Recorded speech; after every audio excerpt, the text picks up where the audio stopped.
saya Islam dididik untuk nggak suka dengan orang Kristen. Nah, yang ketiga menurut saya menjadi penting adalah kenapa banyak orang Islam yang masih tidak bisa menerima kekristenan dan menganggap kekristenan itu sebagai musuh. Menggembirakan bagi teman-teman Kristen dianggap paling gelap di dalam narasi politik Islam. Ada sekitar 1 juta orang itu minta dibaptis selama 2 tahun itu.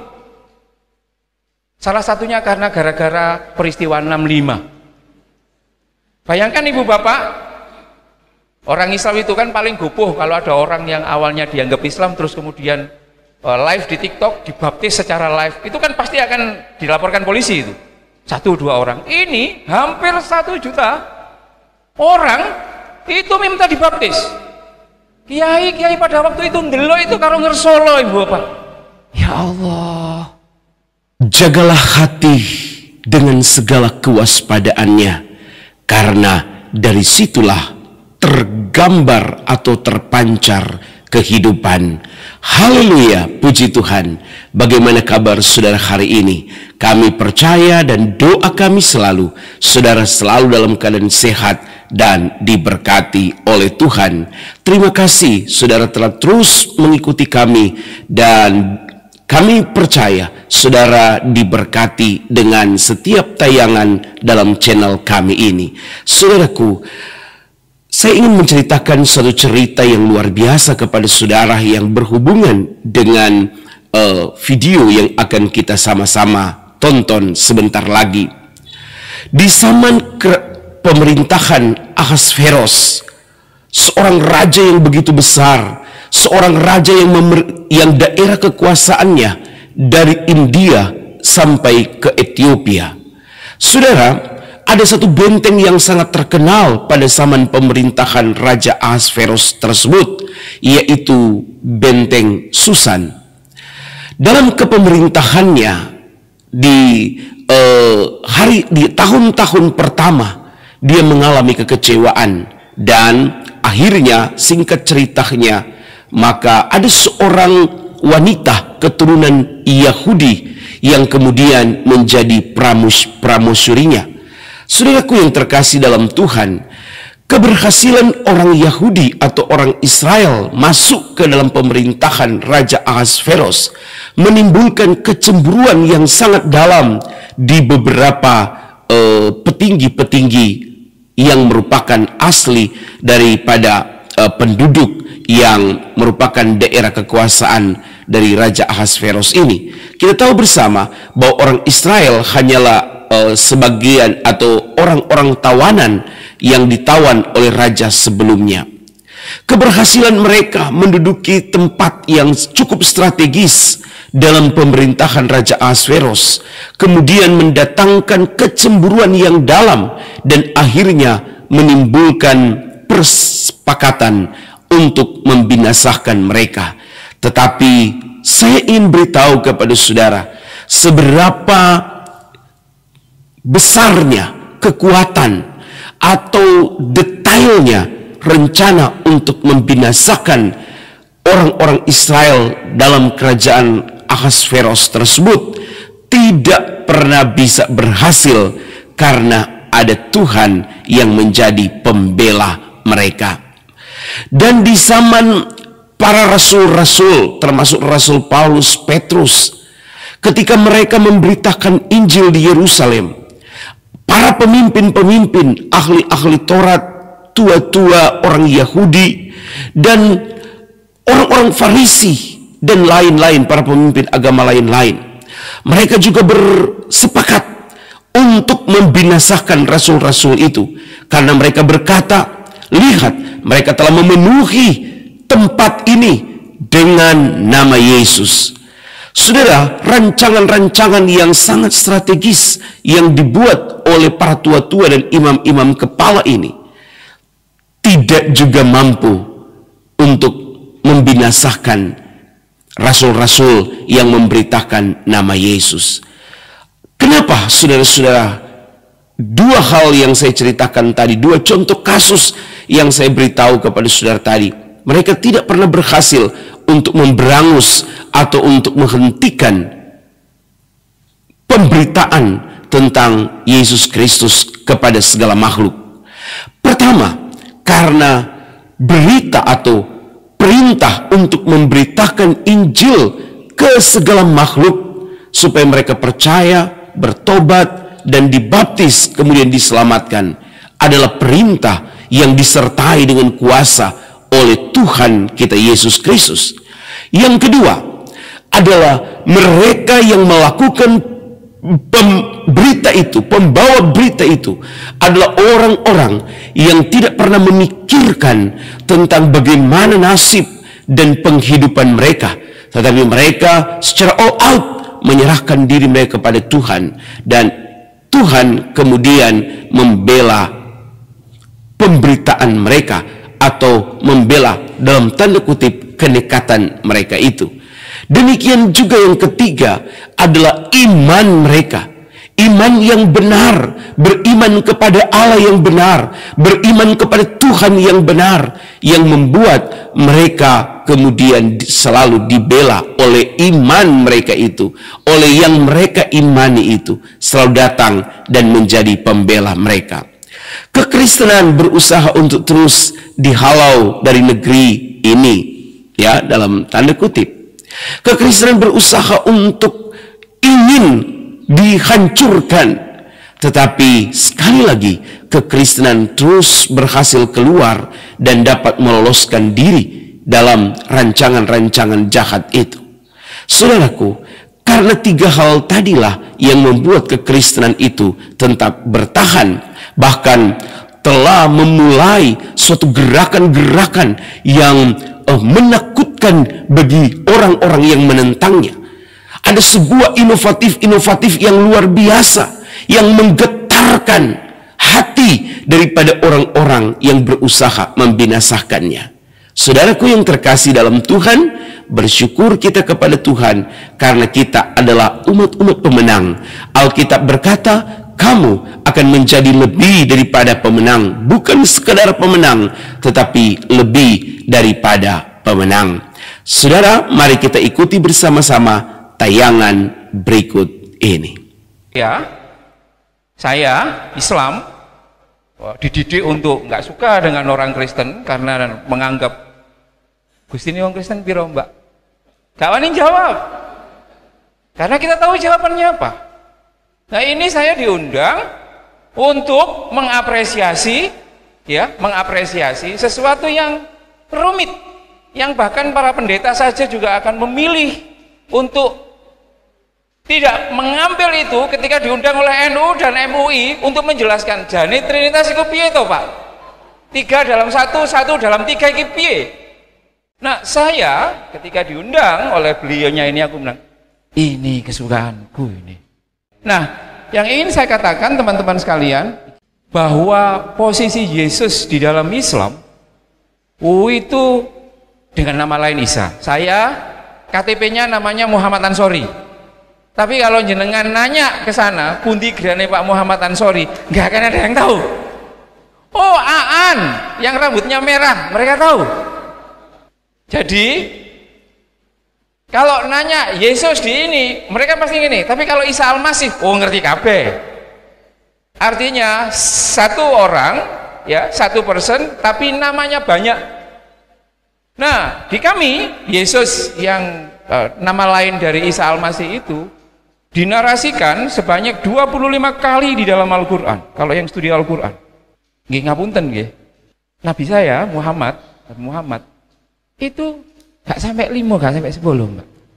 Kita nanya saja, misalkan kalau yang diwirid oleh ibu-ibu ini adalah nama suaminya ketimbang nama laki-laki lain, atau dia mewirid nama laki-laki lain lebih banyak dari nama suaminya, orang akan marah kan, loh, kok yang kamu wirid ini nama laki-laki lain Bang ini.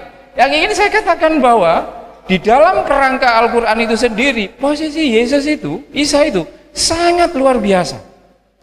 Nanti akan saya jelaskan kenapa dielu-elukan di dalam Al-Quran, tiba-tiba justru di Indonesia kamilah pengikut Islam ini yang menjadi kelompok yang, tidak semua orang Islam ya Pak Pendeta, tapi kalau lihat data ngerinya gereja yang di tutup misalkan, kemudian kita bisa tahu ini gimana, sama-sama the follower of Jesus dengan cara yang berbeda, kok tiba-tiba ininya berbeda. Yang ingin saya katakan adalah bahwa sebenarnya posisi Yesus di dalam Al-Quran, we all harusnya secara Alkitabiah, secara Quran, itu sebenarnya posisinya sangat clear seperti itu.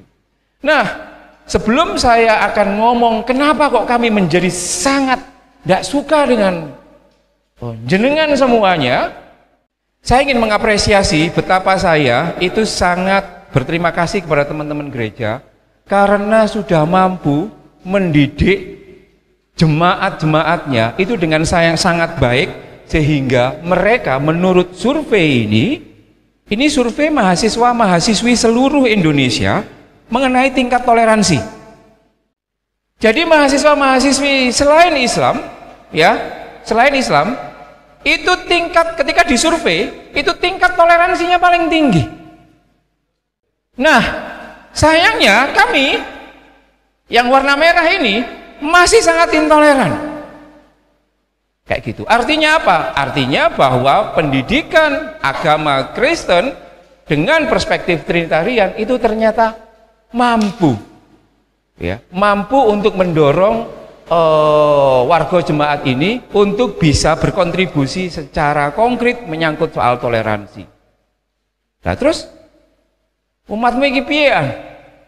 Kok masih seperti ini? Terutama galak sekali. Orang Islam itu kan galak terhadap selain Islam, tapi kalau masih ke mana Magelang itu mas, ke Borobudur masih mau, ke Klenteng masih mau, tapi kalau ke gereja, nanti dulu ini kan, nanti bisa ditanyakan kepada mbak-mbak ini bagaimana perasaan pertama kali masuk di gereja. Yang ingin saya katakan bahwa gereja mendapat special attention terkait dengan dari pandangan Islam itu sendiri, karena apa? Karena ada beberapa faktor itu sendiri. Next mas, saya akan terus menyatakan kenapa sih kemudian angkanya tinggi sekali persekusi.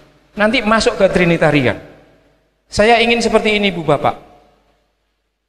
Tidak mungkin kita bisa menolong orang yang sedang sakit kalau kita tidak memahami sakitnya, kita tidak memahami psikologi orangnya. Nah, kalau ibu bapak ngomong, kenapa kok tetanggaku yang awalnya itu toleran menjadi tidak toleran?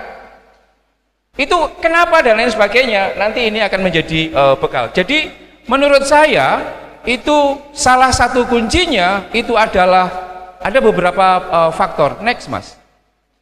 Nanti salah satunya adalah faktor dari Trinitas itu sendiri. Yang pertama, orang itu bisa radikal dan toleran. Ini soal ketimpangan. Kalau kita kayanya terlaluan, keterlaluan, misalkan yang kemarin yang Ditjen Pajak dan lain sebagainya, keterlaluan, itu kita marah.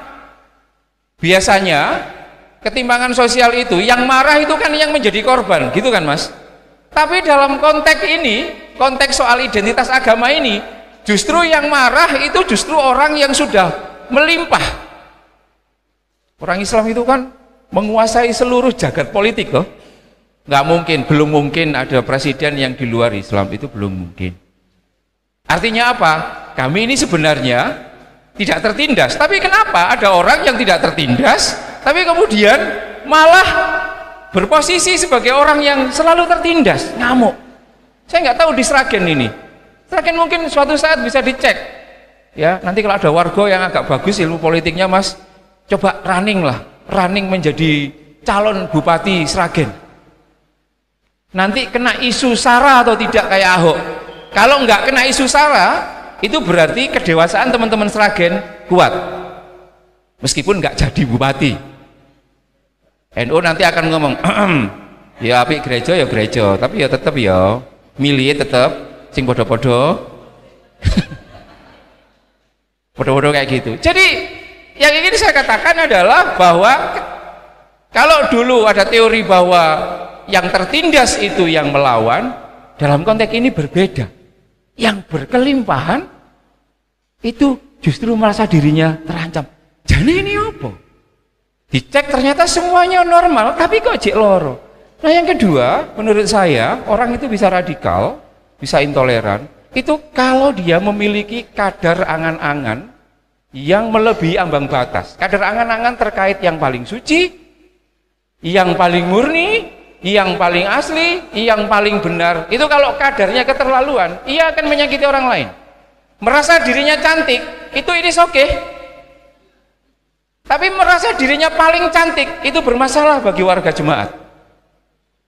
Kalau misalkan pendeta Wawan mengatakan, istriku cantik, semua oke. Tapi nek istriku paling cantik seluruh GKJ, wah ini ibu-ibu majelis akan bermasalah. Pak, ya jangan gitulah. Karena kata paling itu selalu meminta tumbal orang ada di bawahnya. Nah, yang ketiga menurut saya menjadi penting adalah kenapa banyak orang Islam yang masih tidak bisa menerima kekristenan dan menganggap kekristenan itu sebagai musuh, meskipun sama-sama mencintai dan mengimani Yesus. Ya, di kami itu, ibu bapak sekalian, masih ingat rukun iman kita toh? Di rukun iman kami, kalau di ibu bapak itu syahadat 12 lah. Kami ini tidak dianggap sebagai orang Islam Sunni sejati kalau kami tidak mempercayai Nabi dan para Rasul sebelum Nabi Muhammad. Yang termasuk kami imani juga, itu adalah Isa, Yesus, Musa, Ibrahim, dan lain sebagainya. Itu masuk menjadi kepercayaan kami. Nah, kenapa kemudian kami yang jelas-jelas secara teologi itu meyakini Yesus itu sebagai bagian penting dari kredo faith kami, ternyata kok sangat nggak suka dengan ini? Ada faktornya. Pertama adalah soal pewarisan memori ingatan terkait kesesatan kristologi dan ketakutan historik Indonesia. Jadi begini Bu Bapak, dulu sebelum kita merdeka, itu orang Islam itu menganggap bahwa negara Islam, negara Indonesia itu miliknya orang Islam. Lalu Belanda datang, nyebarin orang Kristen, orang Islam kemudian menjadi gini, wah, kok makin lama kok makin seperti ini. Wargane GKJ Taman Asri kok semakin lama semakin susut dan pindah ke GKJ sebelah. Ada perasaan terancam. Nah, pada waktu itu Belanda itu juga memberikan perlakuan yang sangat berbeda kepada pemeluk agama Islam dan pemeluk agama Kristen. Jadi orang Kristen yang cuma 5% itu mendapat limpahan dana 1 juta gulden tiap tahun dari Belanda. Orang Islam yang jumlahnya jutaan cuma dapat 5.000 gulden. Jadi orang Islam ini seperti didu. Oh gini ya jadi orang Islam, dikuyo-kuyo begini. Nah, memori itu kemudian terus dilembagakan, sehingga ketika Belanda itu sudah nggak ada, kekristenan masih ada di sini, memorinya orang Islam itu masih begini. Kowe anak Londo, kowe anak Londo dan kamu bagian dari penjajah itu sendiri. Yang kedua, orang Islam menjadi sangat marah ketika banyak orang Kristen tidak sepakat piagam Jakarta, Mas. Orang Islam, loh, jari ini dulur. Iki sing menang pertandingan kan aku. Pada waktu 45 itu yang paling banyak pendukungnya itu kan kelompok Islamis. Karena aku pendukung yang paling banyak, ya berarti aku yang boleh ngatur negara ini, tak atur sesuai agama Islam dengan piagam Jakarta. Konco-konco nasionalis dan konco-konco Kristen mengatakan, ojo ngono rek. Loh, jarene aku sing pemenang. Harusnya ya aku ikut. Aku mengatur soal itu. Sampai sekarang piagam Jakarta tidak terimplementasikan. Lukanya orang Islam mengatakan, anjay ini Kristen dibalik dalang semua itu. Jenenge wong ndak seneng, Mas. Mbak. Yang kedua yang ini membuat, ini mungkin nggak akan pernah disampaikan ya. Di sini ada yang baptis tahun 67, antara 67 sampai 69. Jenengan pasti kalau belajar sejarah. Nanti coba dibuka baptis-baptisan buku baptis 67 sampai 69. Itu periode menggembirakan dan periode paling gelap. Menggembirakan bagi teman-teman Kristen dianggap paling gelap di dalam narasi politik Islam. Yang tahu sejarah, pada waktu itu GKJ mendapat limpahan sangat banyak pada waktu itu. Ada sekitar 1 juta orang itu minta dibaptis selama 2 tahun itu. Salah satunya karena gara-gara peristiwa 65. Bayangkan ibu bapak, orang Islam itu kan paling gopoh kalau ada orang yang awalnya dianggap Islam terus kemudian live di TikTok, dibaptis secara live, itu kan pasti akan dilaporkan polisi itu. 1-2 orang. Ini hampir 1 juta orang itu minta dibaptis. Kiai pada waktu itu ndelok itu karo ngersolo ibu bapak. Ya Allah. Ini bayangkan tiba-tiba separuh dari jemaat GKJ Taman Asri bedol desa nang Taman Murni. Oh, ele-elean loh, iki ini. Loh, ya kan? Perasaan majelis gimana? Ya, perasaan. Iki mau separuh, Mak. Ini 1 juta. Jadi pada waktu itu seluruh politisi Islam merasa dirinya terluka. Ancen bener sing diomongno Al-Qur'an bahwa orang-orang Yahudi, akhirnya dia mencari justifikasi. Benar kata di Al-Qur'an bahwa tidak akan rela wahai Muhammad, cari pembenaran. Tidak akan rela orang walantar tuangkal Yahudi wala Nasoro hatta tatabi'a millatahum. Orang itu kalau marah, kalau yang marah itu pendeta, dia mesti akan cari justifikasinya di Alkitab, Bu, untuk mengatakan bahwa itu adalah benar secara biblikal. Sama dengan itu. Tuh, benar kan yang dikatakan di Al-Baqarah 225 itu? Tidak akan pernah rela wahai Muhammad sampai orang Kristen dan Yahudi itu melihat kamu dan umatmu masuk ke agama mereka. Benar itu. Jadi memang orang-orang Kristen yang ada di Indonesia itu musuh dalam selimut. Itu sebabnya orang Kristen, orang Islam sangat takut dengan kristenisasi. Ya toh Mbak? Oh, jadi gereja loh ya. Ini nanti kalau difoto viral ini nanti dimarahi sama ketua PCNU. Tapi it is okay. It is okay. Nah, saya ingin mengatakan bahwa kita di Indonesia mewarisi sejarah itu, dan sejarah itu kemudian diwariskan. Dan orang Kristen tidak pernah mau terbuka juga untuk mengatakan itu. Orang Islam akhirnya ya kamu nggak ngomong ya berarti iya. Itu alasan kenapa kami sangat takut ketika ada tiba-tiba muncul gereja di banyak tempat. Karena apa kok takut itu? Ini kan negara Pancasila. Iya.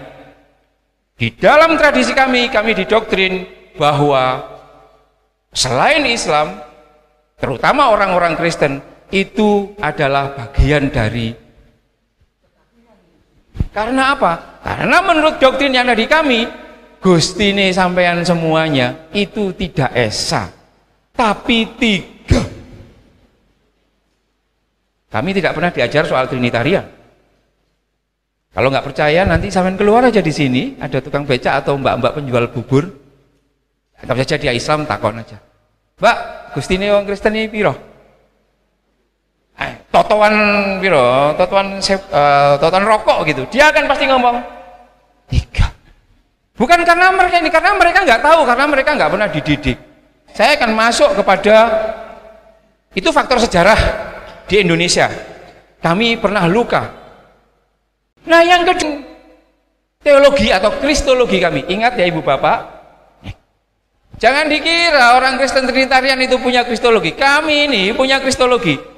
Meskipun mereka tidak akan tahu apa itu kristologi. Kristologi itu Mbak adalah cara pandang agama, mau agama Islam atau Kristen atau yang lain, terkait dengan sosok Yesus itu sendiri. 180 derajat berbeda kristologi kami. Jenengan mengakui Gusti Yesus itu Gusti. Kami tidak. Jenengan meyakini bahwa Yesus disalib. Kami tidak. Jenengan mengakui dosa asal, dosa waris. Masih ya? Kami tidak. Jenengan meyakini bahwa Gusti Yesus itu adalah the Son of God. Kami, Jesus is the Son of Mary.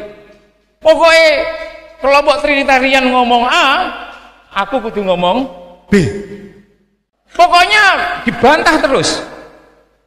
Ketika saya tanya, ini dari mana? Ini ada di dalam Al-Quran semuanya ya. Banyak orang yang mengatakan, kenapa Islam posisinya seperti itu? Ya, because Al-Quran said so. Karena Al-Quran mengatakan seperti itu. Tetapi saya sebagai scholar, sebagai orang Islam resah. Iki jane kena opo sih?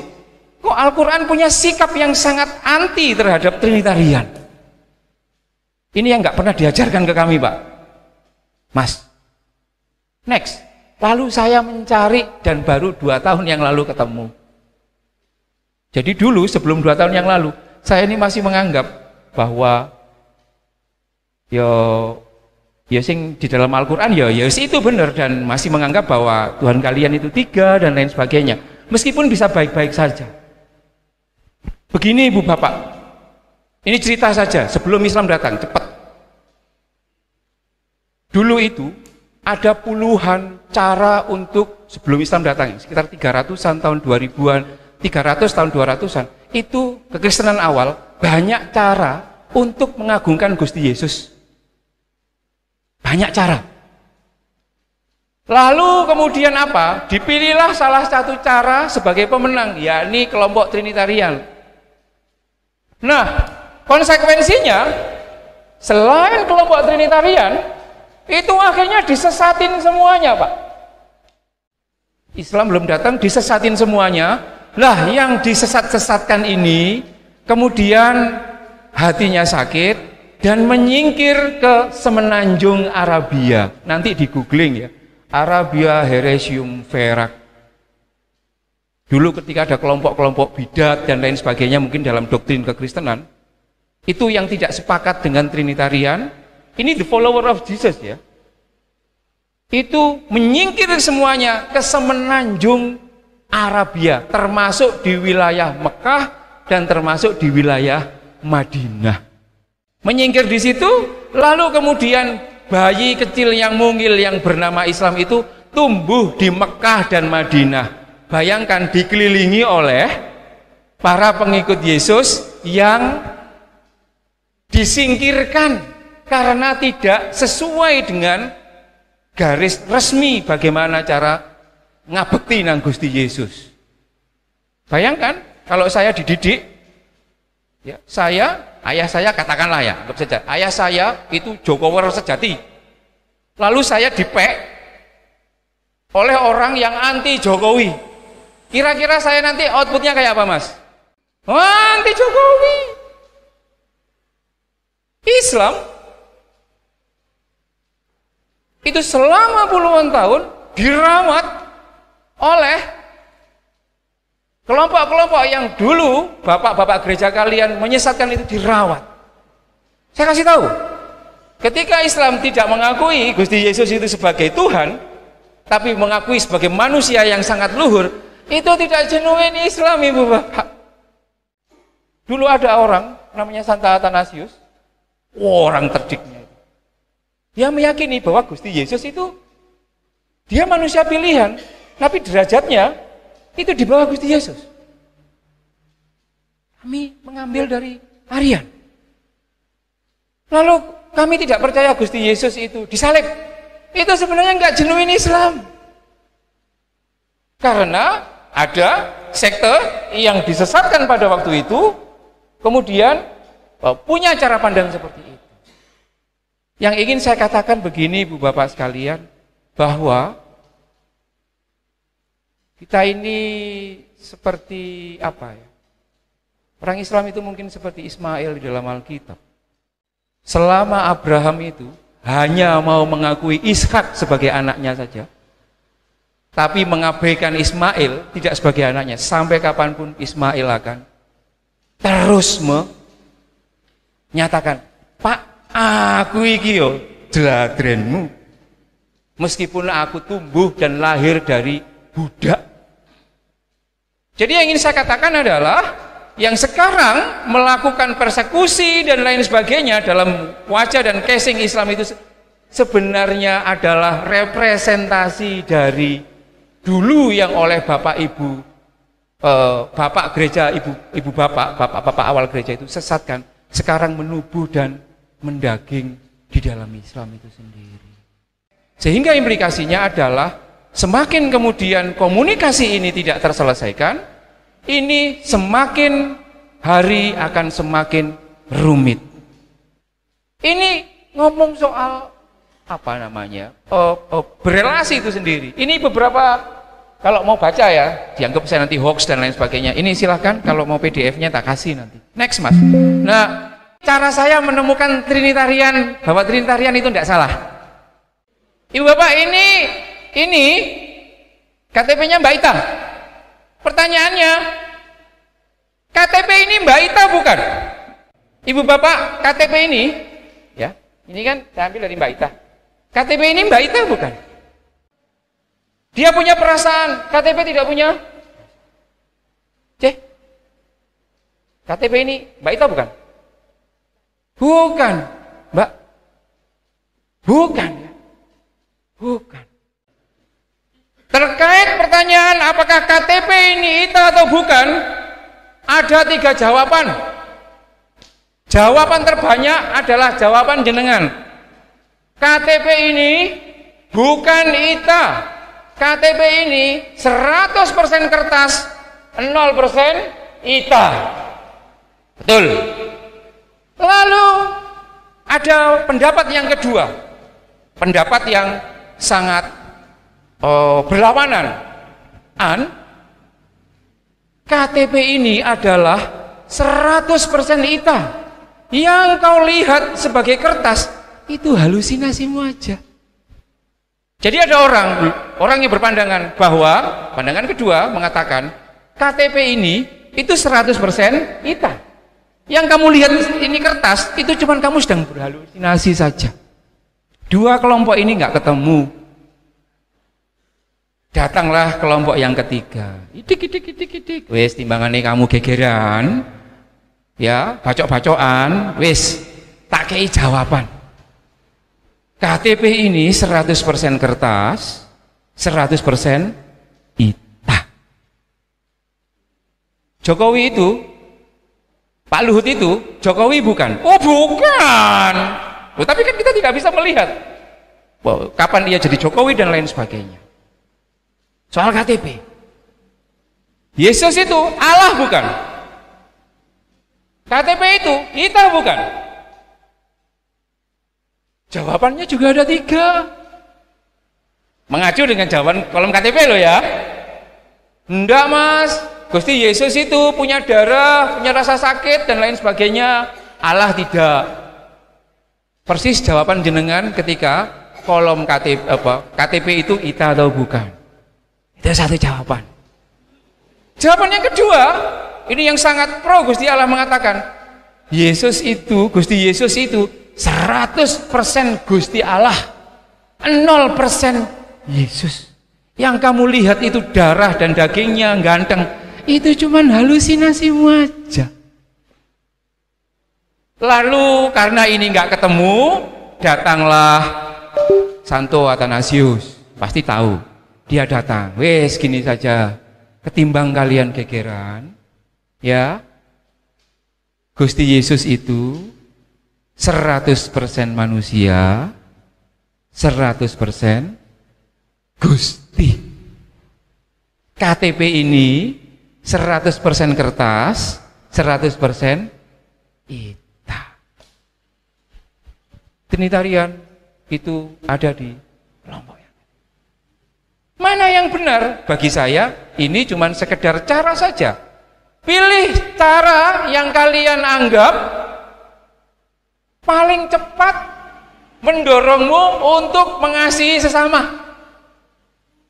Mau pakai cara yang KTP ini bukan Ita, boleh, sepanjang kamu itu bisa membuatmu menjadi manusia yang lebih oke. Mau menggunakan cara yang kedua juga boleh, mau menggunakan cara yang ketiga juga tidak masalah.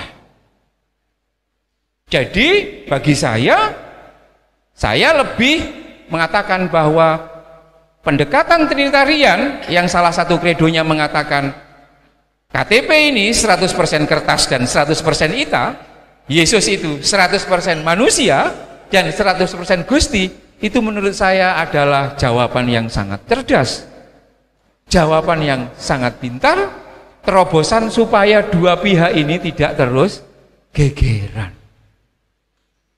Di situ Mbak, saya mulai nyekel atau memegang bahwa sebenarnya Trinitarian itu bukan menganggap Gusti itu 3. Lalu Roh Kudusnya di mana? Roh Kudus itu adalah alasan baik kenapa KTP itu diciptakan, itu Roh Kudusnya. Ya, Allah, kita, KTP, dan alasan kenapa kok ada KTP itu kan ada undang-undangnya. Alasan KTP adalah untuk sebagai pengenalan dan lain sebagainya. Jadi bagi saya itu adalah satu hal dengan cara yang berbeda. Ini yang ingin saya katakan terutama kepada teman-teman Kristen. Next mas, next. Sing percaya KTP kertas ora apa-apa. Sing penting tidak memboikot kelompok yang menganggap ini 100% kertas, 100% kita. Tidak apa-apa, tidak masalah. Yang nggak boleh itu adalah itu tadi merepresi orang yang tidak sependapat dan tidak satu haluan. Kalau jenengan mobilnya apa mas? Panther. Tidak apa-apa dia Panther, tapi kalau dia mengatakan semua harus pakai Panther, yang pakai Grand Livina dan lain sebagainya, yang pakai HRV kan ya susah nanti. Jadi tidak masalah. Yang ingin saya katakan bahwa mencintai Gusti Yesus itu bisa dengan banyak cara. Nah, teman-teman sekalian, di akhir puji Tuhan, haleluya. Tuhan Yesus baik. Saudara sudah mengikuti tayangan tadi, doa kami sudah diberkati oleh Tuhan. Jangan lupa untuk terus mendukung channel kami untuk dapat terus berkembang bagi kemuliaan nama Tuhan. Dukungan saudara dalam bentuk apapun sangatlah kami syukuri. Bagikan tayangan-tayangan kami kepada sebanyak mungkin orang untuk mereka juga diberkati oleh Tuhan. Sampai berjumpa lagi dalam program acara kami selanjutnya. Doa kami, Tuhan Yesus memberkati kita semua. Haleluya.